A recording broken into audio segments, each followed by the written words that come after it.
I'm just going to kind of bring you up to speed about where we are on this state energy sector partnership grant.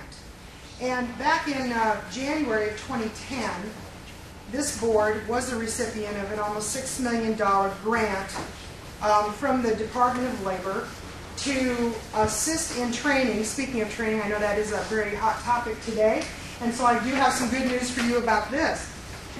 This grant is a one-time grant, and it expires in January of 2013. So we don't have a whole lot of time left, but I'll explain a little bit how we came to be. This is part of the recovery money from the ARA. This is an ARA grant, which is the Reinvestment Recovery Act. And so the purpose of this was to create sector boards for energy jobs. They wanted to bring together educational facilities, employers, workers, economic developers, and government agencies that all work together and are the partners that we need to be able to make all of these efforts successful in training people in the green jobs from the Green Jobs Act of 2007.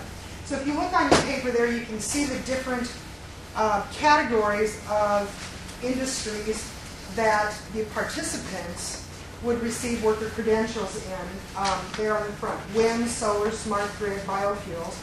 And we have a state SESP board, of which several of your members here are part of. Greer's on there, Teresa and Dee are part of the board. And the process that took place to distribute the $6 million was to do RFPs. And so we spent most of the year, actually, of 2010 going through that process. The board then looked at all of the different projects and decided to award the money to 13 different projects, of which I've been monitoring the progress of since then. And so they've been working and working away with that. We felt that the sector strategy was really a great strategy for this particular thing, because you've got, like you just mentioned about STEM, you have different types of industries and different types of, in our different regions. So we need to be able to take care of the workers that need training in those particular areas of the state. And the types of people that were eligible for participation were dislocated workers, incumbent workers that needed upskilling in order to keep their jobs, underemployed workers, unemployed workers, those with criminal backgrounds trying to get pathways out of poverty. Basically, it was a pretty broad participant base. So we asked each of these projects, when they submitted it, to give us a number that they felt they were going to train and be able to place, because training and placing were part of the grant itself on this 36-month grant. And so we came up with, on our grant, that we were going to try to serve 1,600 participants between these 13 grants by the end of January. And we got a very late start in that because of how long it took us to get the money out. And so, but I have a really good news for you. As of March 31st, we are up to 1,400 people trained through this grant. So we're at almost 89%. So we're pretty excited about that.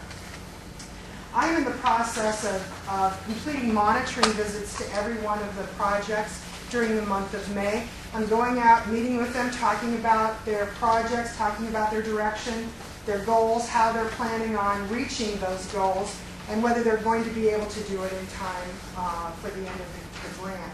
And everybody this last quarter has just blossomed in how many people they've been able to train, and which is good too.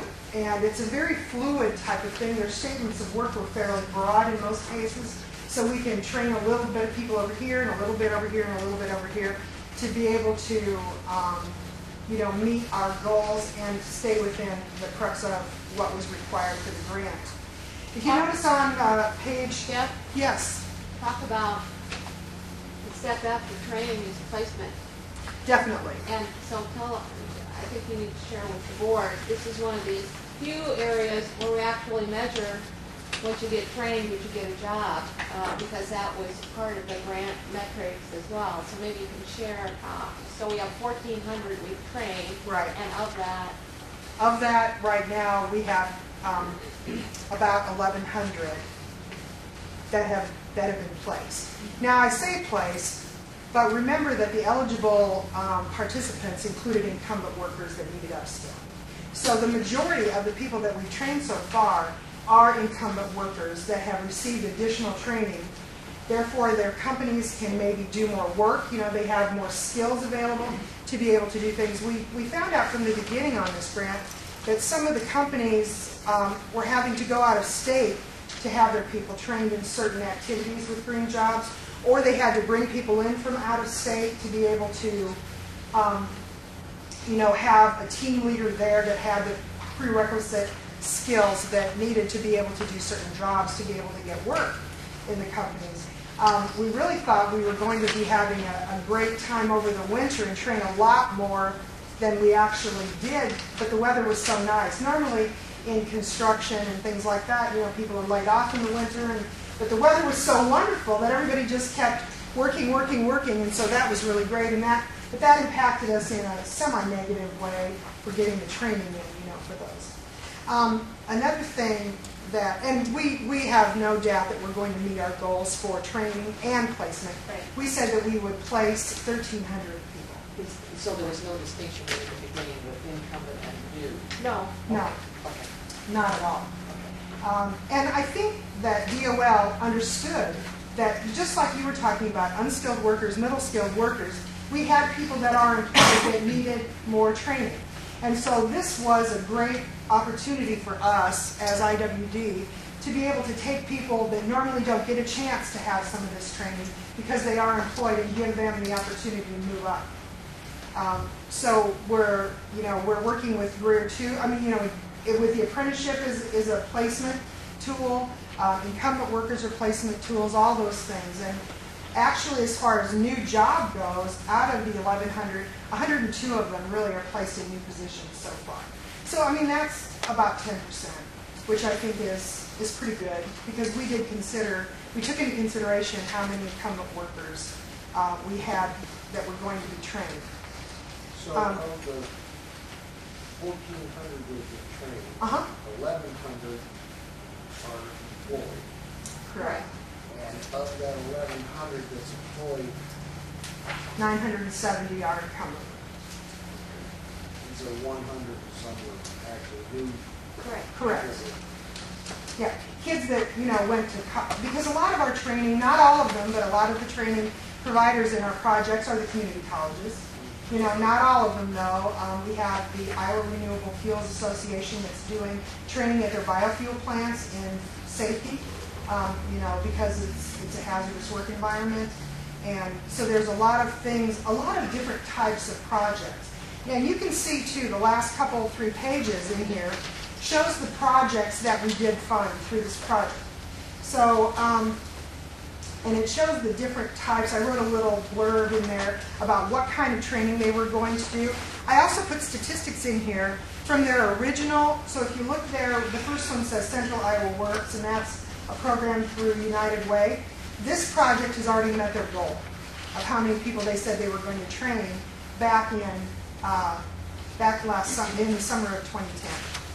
So they proposed in their grant that they would serve 447 people and they would place 442. And the reason that was so high is because they're dealing mostly with incumbent workers. And they now, as of the end of first quarter, have placed and trained 454 people.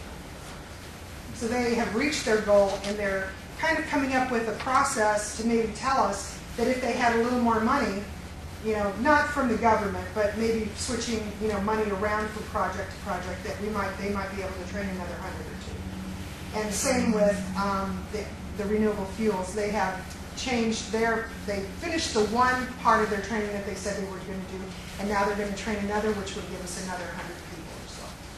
So the whole list, the last few pages. We do have flexibility in the grant to move money between projects. So as we're finding projects that don't necessarily utilize all their capacity on the funding side, we are going to switch those dollars over to these couple of areas where we know for certain we'll be upskilling people either who are in jobs or placing new people in jobs through a couple of these projects. True. Yeah. And, the purpose of this was kind of, fast track, short term, get them out there. And a lot of our projects are doing that, where their classes that they're training on or a piece of their module that they're being able to train on may only be a day or two training, an 8-hour training to get a particular certificate in OSHA or in lead abatement or in deconstruction or things like that. But some of the projects are part of a 2-year program. So they haven't, they don't show that they're doing as well, even though they are, and that they are having a lot of people stay in the program that might not have otherwise had they not participated in this particular grant opportunity. So it's working very well. And I'm very proud of how everybody's doing, and this has been my first experience as a grant manager, and I think it's been very, very interesting, and I've learned a lot, I have to say, from that. But I want you to have this to kind of give you an opportunity, because you are the grantee, so to speak. This board is the grantee, so I will keep in touch with you, probably through Diane. I'll get her information anytime that we have something new and be able to present to you. Again, all of our publications, everything is going to be out here on the website. And I do have I have some little videos from some of the participants, one from a training provider, one from an employer on how they have been involved, and I have 3 participants that I'd like you to just see in their own words. Dee accompanied me on a couple of these monitoring visits earlier in the month, and I think she had some fun, didn't you? It was. The enthusiasm by the people out in the field is really contagious, and they are looking at new opportunities. One of the things that I learned was that some of the folks, as they get credentials, are starting their own business. So sometimes it's a little harder to check them out to see if they are, quote, employed. So our figures may be a little higher even if the folks, Deb is pushing them to make some follow-up phone calls and at least find out if they are self-employed and self-reporting, so that we can even increase our number of folks that are employed. And I think that's going to be reflected probably in this next quarter's data, because a lot of them are graduating, from the courses in May, so that will be in next quarters too. So I'm hoping that we're going to have a pretty big increase in those employed also.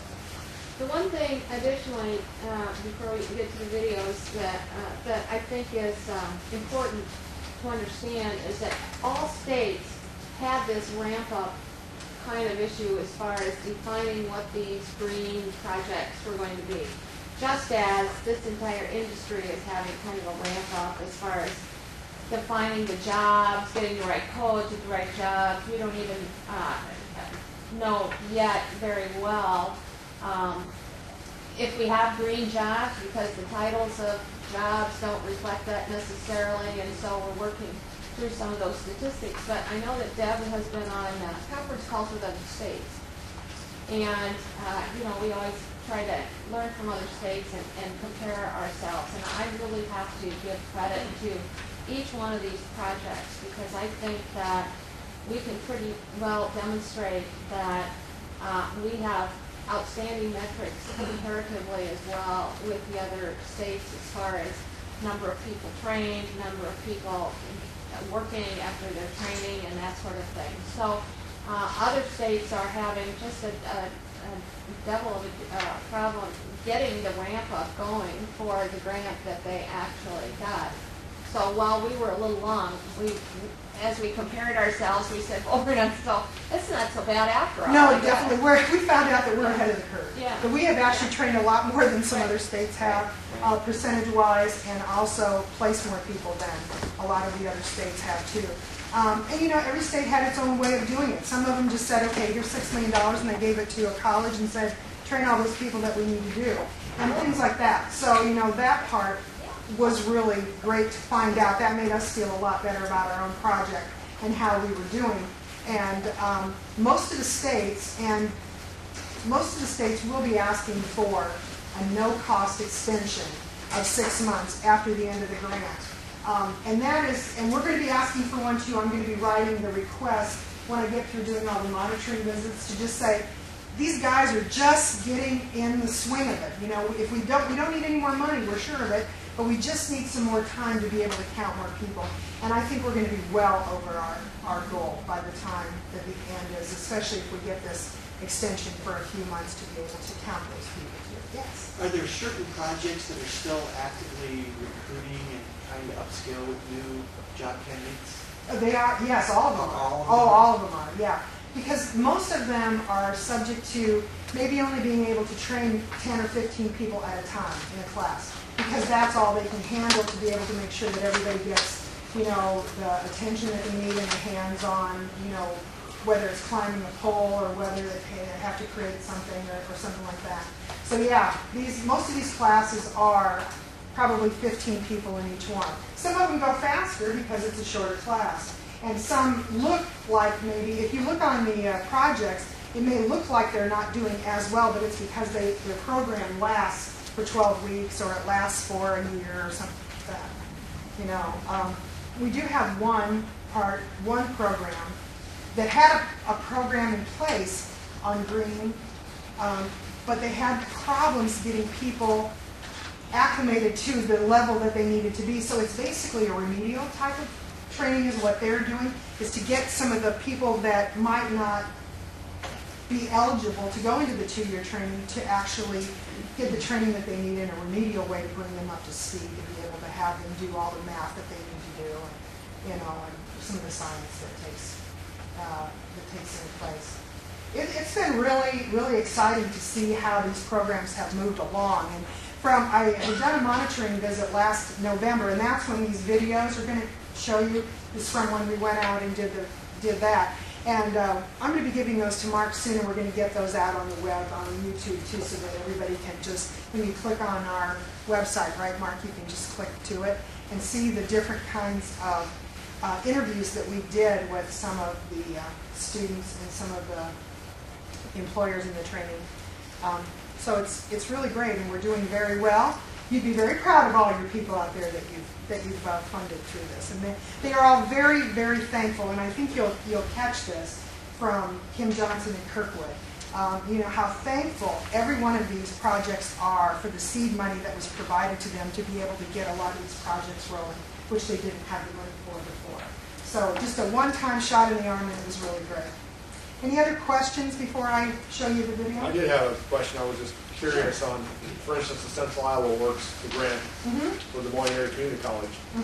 Now on the HVAC installers and verifiers, where actually they put 417 trained and they placed 417 people, and this is within the state of Iowa, I'm assuming. Okay, are these 417 people also licensed in the state of Iowa to be able to install HVAC? Yeah, they're employees already. Yes.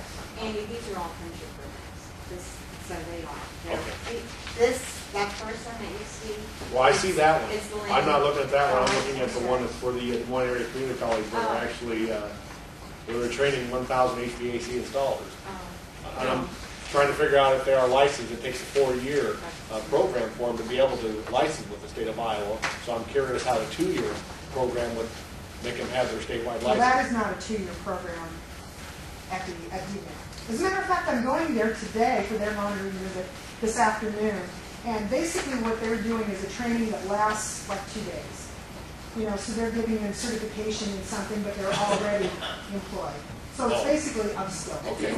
They're retaining. Yeah, they're retaining those jobs. Yeah. I Exactly. seem to retain in 1,000 jobs, but I understand what that's coming from. But I also see where I just want to make sure we weren't putting 417 people out there that think they're proficient in refrigeration now, that they can install this No, without a statewide license. Right. No, this is upskilling. But it says they'll create 750 new jobs. Yes, they were trying to do that, and they have since found out that that was not going to be feasible at this point. But what I did is I put in what they said they were going to do. And if If you added all these up, these 13, you come up with 4,000, 4,000 participants. If every single, participant or every single project met its goal, which we're telling them to, we're not saying just because we're at 1,400, you can lay low. No, we're saying you said 700, we want 700. You said 900, we want 900 from you. So if we could actually, by the end of the grant, say we trained 4,000 when we only put in we were going to do 1,600, yeah, we rock. There's no doubt about it. Yeah. But we don't want to give money back either. No, we won't have. I'm sure we're not going to have much money. Well, back into the part where you're saying that you're requiring their number to, well, they're requiring that money, so Right. it's a, Right. Exactly, and we're willing to let them have all the money that they ask for to be able to get their job done, to give us the numbers they said they would. So I'm not giving them any slack when it comes to the management of it, to just say, well, we're really close, we only need 200 more, and so it's okay if you don't. No, I'm still saying, how are you going to reach your goal? I have a question.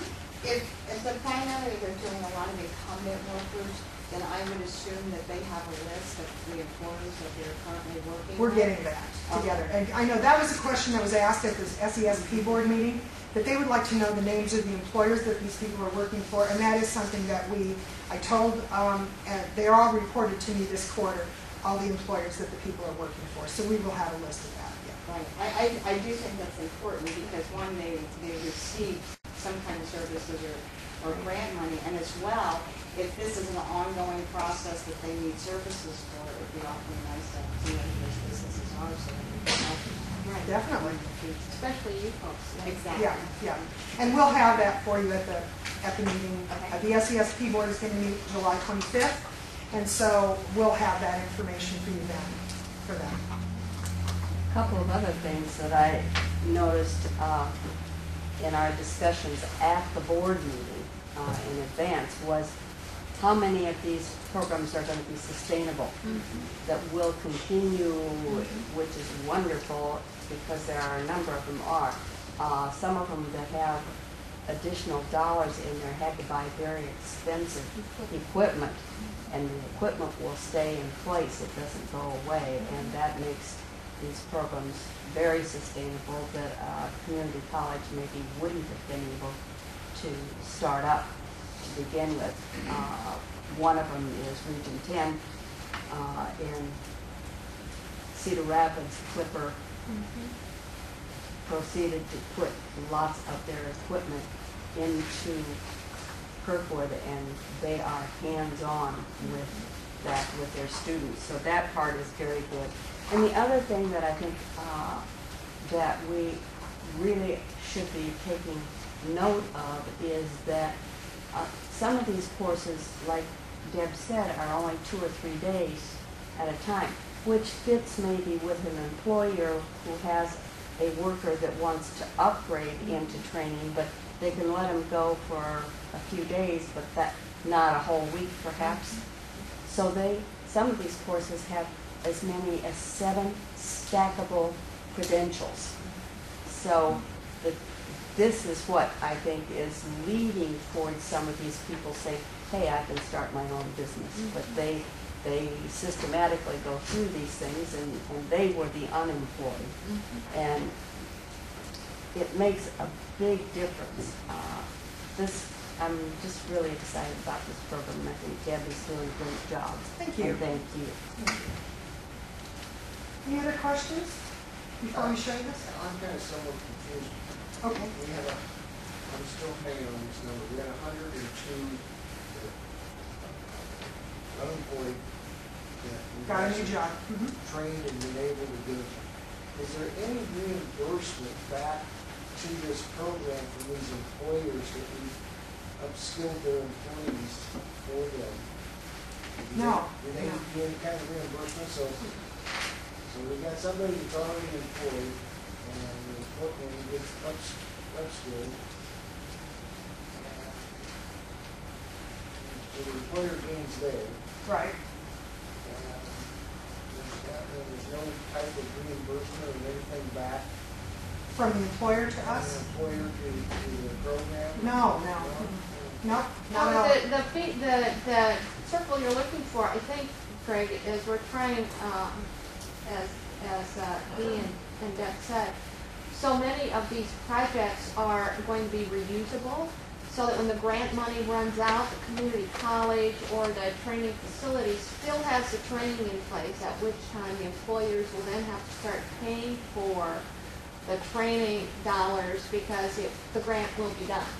And I think the idea of some of these grants is to have that embedded then in the actual course. So we've helped them do the marketing of the course. We've helped them get interest in that area in this type of credentialing in the course. So then the burden goes back to the community or to the business to keep the course rolling so they have a labor source, but now they'll have to pay for their own training after the grant is over. You're right, Teresa. A lot of the marketing to employers was to say, here's your opportunity to get your people trained through right now because of the money that's available to this grant.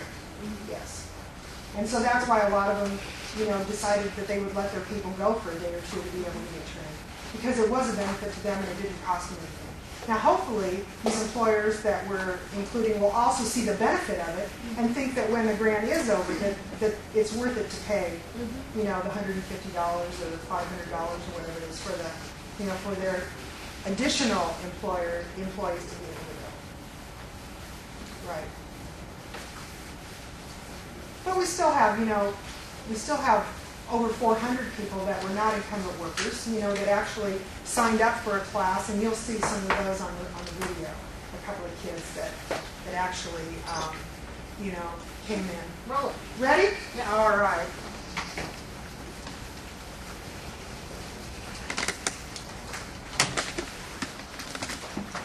Okay, so basically, these are just some little testimonials that we're going to show you on here. This first one is Kim, the trainee. You'll see what she's going to say here in a second.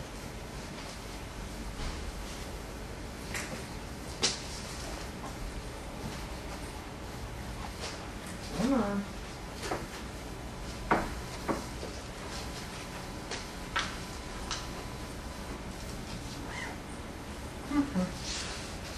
Oh, here we go.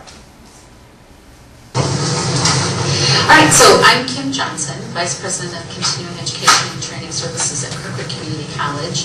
And so we've formed a collaborative relationship not only in our institution, but with employers in the region for the opportunity with the State of Iowa Energy Sector Partnership Grant. For us, without having access to this particular program, we would not have been able to start our wind energy distribution and energy distribution program.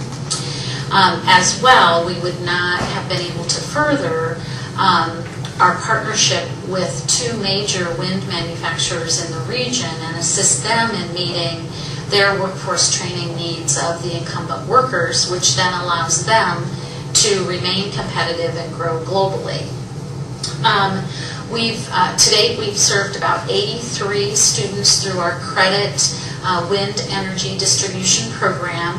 And again, without this partnership and the ability to utilize some of the funding for specialized equipment needed in wind energy distribution, which are actually wind manufacturing simulators, we would not have been able to provide the instruction and training necessary for individuals to get a degree and to go out and become wind technicians.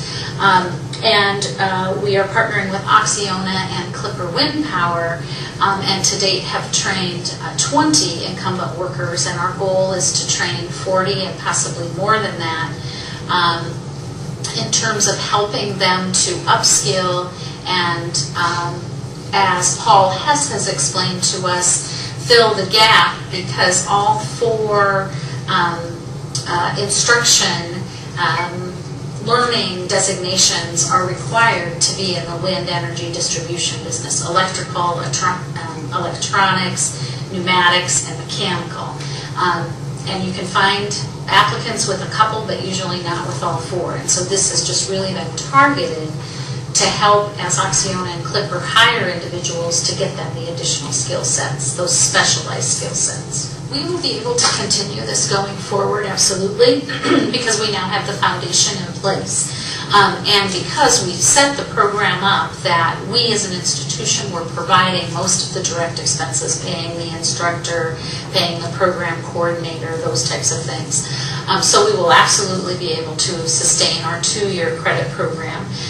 Because this partnership has allowed us to expand our relationship with these wind energy manufacturing companies, we will be able to continue to provide them skills training for their incumbent workers, either that they will be investing in or through other local programs we may have available to assist them in the future.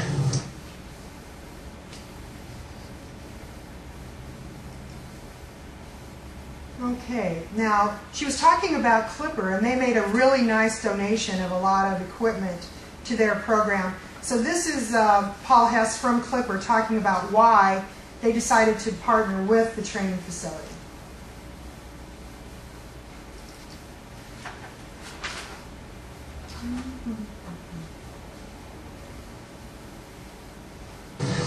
I'm the corporate training manager for Clipper Wind Power, and the wind turbine industry, because of its newness, is also experiencing a shortage of qualified wind turbine technicians. And we felt, as we opened our plant here in Cedar Rapids in late 2005 and 2006, that we needed to look at a broader picture of how we could get wind turbine technicians trained to be able to run and maintain our turbines. And obviously the first thought we had was Kirkwood Community College, and we made connections then, and we've been working with them for the past 5 years on a variety of different projects, including the most recent one, which is the establishment of their wind turbine technician program and the state energy sector program grant monies that would help fund the upskilling of our employees. So we've really established a strong relationship with Kirkwood Community College, including a donation of a nacelle simulator, as well as a lot of the support equipment that goes along with it for the training of potential wind turbine technicians, as well as they are in the construction phase right now of erecting a 2.5 megawatt Liberty turbine for their use there. One of the challenges is wind turbines are a collection of a variety of different technologies, and it's difficult to find individuals with that broad range of skills. So the partnership we've established with Kirkwood on this particular program is a 4-phase upskilling in AC/DC fundamentals, motor controls, mechanical drives, and hydraulics, all of which are part of a wind turbine. So as we get our employees and help them get potential wind turbine technicians, students at Kirkwood up to speed on those skills, then the labor market for the entire wind industry has an additional resource for those types of, obviously, all of us sort of had a setback because of the recession, and to build a wind farm is very, very capital intensive. And so that slowed things down and lowered the demand for jobs, but it's beginning to pick up, and we're seeing increases in wind farm construction across the country. And again, that demand will be there. It has been somewhat of a pick and choose as we try to find qualified people to fill a wind turbine technician, because nobody's had the experience. So what we have to look for is somebody that may have had some mechanical, hydraulic experience, but no electrical. Or somebody that's got electrical, electronics, but no hydraulic, mechanical. And so we've had to fill in those gaps as we've gone forward, both with internal training as well as training on the job. But when I came on to work with Clipper Wind Power, I was over at Kirkwood talking to them about, you folks really need to think about starting up a wind turbine technician program, because there's a lot of opportunity, not only in Iowa, but in what's called Wind Alley, which is the Midwest. The wind speeds are not excessive, they're very steady, they're very ideal for wind turbine operation and construction of wind farms. So it not only feeds Iowa, but it can also feed the whole Midwest wind alley, that we call it, for wind turbine development and wind farms. Well, that's what we're hoping. I think, as we all know, as a country, we have to look at alternatives to conventional fossil fuels, imported oil, and so forth. So we have to look at alternative energy sources. And while Kirkwood has developed the wind turbine technician program, they've got a couple other programs that help supplement that alternate energy field. And so I think it will continue to grow. It almost is inevitable to grow as we begin to look at the availability of crude oil and coal, which are primary resources now. We've got to wean ourselves off of that and become much more self-sufficient in alternate energies. Okay, this is an incumbent worker down in Crescent.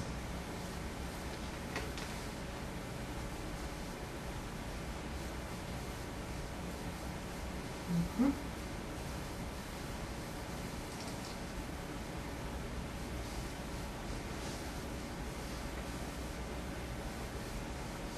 Hi, my name is Edward Corum. I work for Heartland Energy Solutions in Mount Ayr, Iowa, and I took the courses through WIA up at SWIC, and it was a great experience. I mean, a lot of it I've learned working for the company I worked before, but a lot of it was a big catch-up. You know, I learned a lot of things more in depth of what they were actually for. The forklift training, I was the warehouse before, but doing it for so long, it was good to up, because some of the old regulations have changed that I didn't know about. So I got to learn those, and I don't know what else. The instruments? Yeah, the instruments, the calipers, I mean, a lot of those I really didn't mess with before until this company. And I've learned a lot with those. Now my son's a senior in high school, and he actually came to me last week and asked me to help him. Before that training, I wouldn't have been able to help him. So it was pretty cool. So I mean, it made me feel smarter for him, you know. It was nice. And the power tools, of course, I mean, everybody knows how to use power tools. But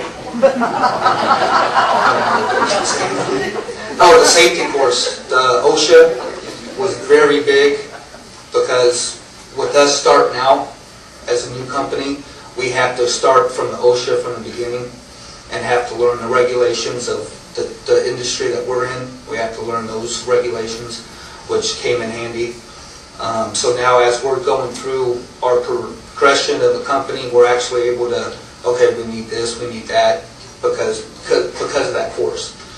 So we're able to find things before we even have to have someone come in and tell us what we need. We already know. I don't know what else was there. There's the Fiberglass. The fiberglass, which I never worked with fiberglass until Heartland, of course. But The welding. welding, I didn't get to take the welding course through this, but I did go through welding through a program with WIA. They sent me up and I went through the TIG. It wasn't through this necessary program, but it was through WIA. They paid for my training, but that was about all I did for the welding. Okay. And so how long did this take? It took about 3 months total, and I didn't, like we said before, we didn't have to take off work to go do it. Our employer, we worked, and then they made schedules for us to go after work, and so it fit in. They helped us out with the gas, babysitting if we needed it. I mean, it was an overall great experience. I mean, I feel more secure in my job now, that where if someone else came along that had more, experience that some of this stuff I would feel they could take my job away, but I'm very secure on what I know. So wonderful. That's about it. I thought that was neat, though, how a couple things. How he said he was so proud that he could help his son. So that's some of those kinds of things from these kinds of trainings that don't really have anything to do with your job necessarily, but how it makes you feel as a person. And he felt more secure in his job. So that's kind of an incumbent thing that I wanted to kind of just show you there. So, and then I have two students who have never, really worked before, and then we're done. Or do you want to only see one? Do you want me to move ahead? Go ahead. Okay. Because these are kind of cute little kids. They went to school in Marshalltown. They were so nervous taping this. So nervous, yeah, it was funny.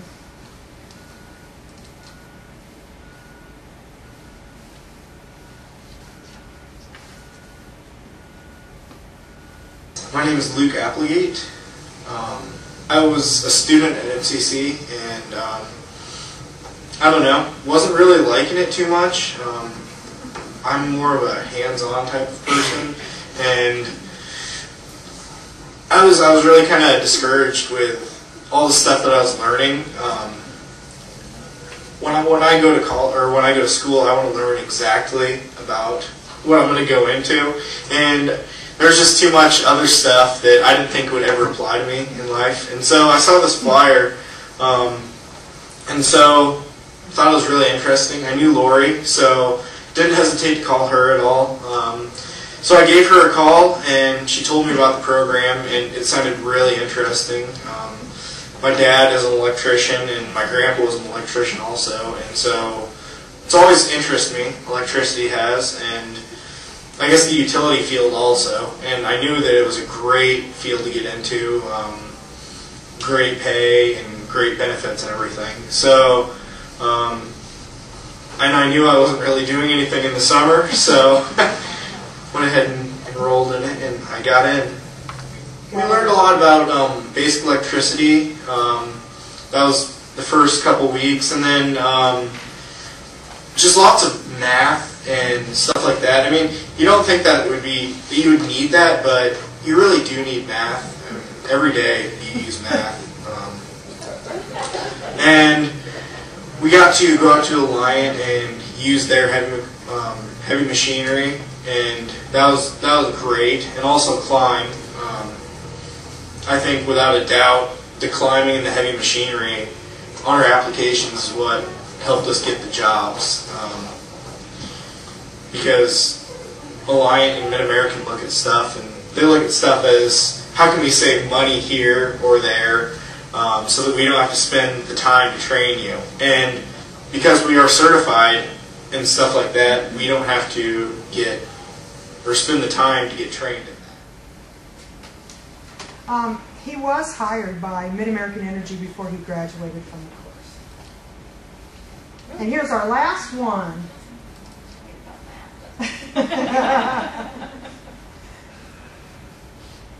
And you could, on this one too, you could just see the excitement in this kid when he's talking about what he got to do on this program.